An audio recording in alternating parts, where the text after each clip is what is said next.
Vamos agora à entrevista do dia com Maria Lídia Flandoli. Muitos juristas e professores brasileiros expressam preocupação com a reforma do Código Penal, que já tem projeto em tramitação no Senado. Hoje nós recebemos o advogado criminal Davi Teixeira de Azevedo, que é professor de Direito Penal da Faculdade de Direito da Universidade de São Paulo. Muito obrigada, professor, por estar conosco. E eu li recentemente um artigo de Dom Odilo Scherer, o cardeal arcebispo de São Paulo, quando ele expressa uma preocupação com a maneira como está sendo conduzida essa reforma do Código Penal. Ele acha que está muito às pressas e que não houve um amplo debate do projeto que está lá no Senado. O senhor partilha dessa opinião? Está havendo muita pressa? Sim, muita pressa. Constituída em outubro esta comissão, em pouco mais de 6 meses se pretendeu fazer a reforma inteira do direito penal brasileiro, inclusive com aquelas leis que estavam fora do Código Penal. São milhares de artigos que foram condensados numa lei, num código, sem uma ampla discussão com a comunidade científica brasileira e sem uma ampla discussão com a sociedade brasileira. Agora, professor, a quem interessa esse afogadilho, que seja aprovado assim? Olha, não se pode dizer que interesse diretamente a ninguém. Talvez o Senado, o senador Sarney, tenha a pretensão de entrar para a história como alguém que fez a grande reforma, a figura de Justiniano, né? Com digesto, fez a grande reforma penal brasileira.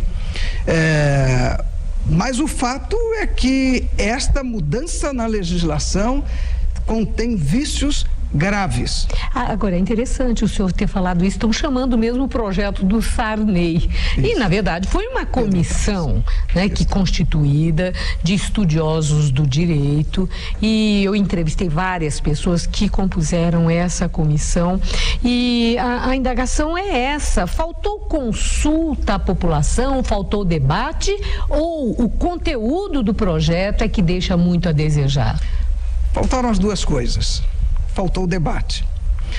Nas reformas anteriores, a reforma de 84, de 1940, houve amplo debate, congressos de juristas, a população franqueou-se o acesso à legislação, as organizações sociais tiveram poder de manifestar-se, oportunidade de manifestar-se quanto ao projeto, o que não aconteceu, senão alguma outra consulta ou discussão pontual de alguns temas do Código Penal. Agora, eu vi uma entrevista do jurista Miguel Reale Júnior, que ele usou uma expressão, eu confesso, que eu achei tão forte, que esse projeto é uma obscenidade.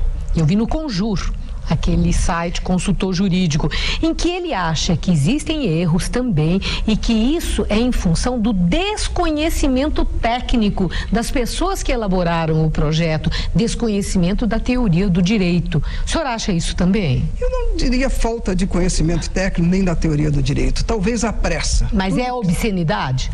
Quando você diz que não constitui crime de favorecimento à prostituição, quando a menina que é chamada para a casa de prostituição tem mais de 12 anos, isso é obscenidade.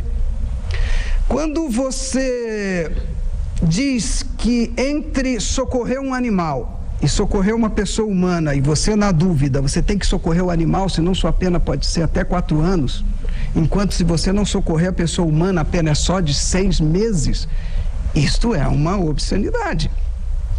Ou seja, a nova lei está com penas absolutamente desproporcionais, desconectadas. Os maltratos à pessoa humana, a pena é igual ou menor do que maus tratos a animais. Ou seja, a pessoa humana passou a valer menos. Eu vi que o Instituto Brasileiro de Ciências Criminais está pedindo a paralisação imediata da tramitação desse projeto, um parar para pensar. A minha indagação é: todo projeto é passível de emendas. que podem aprimorar.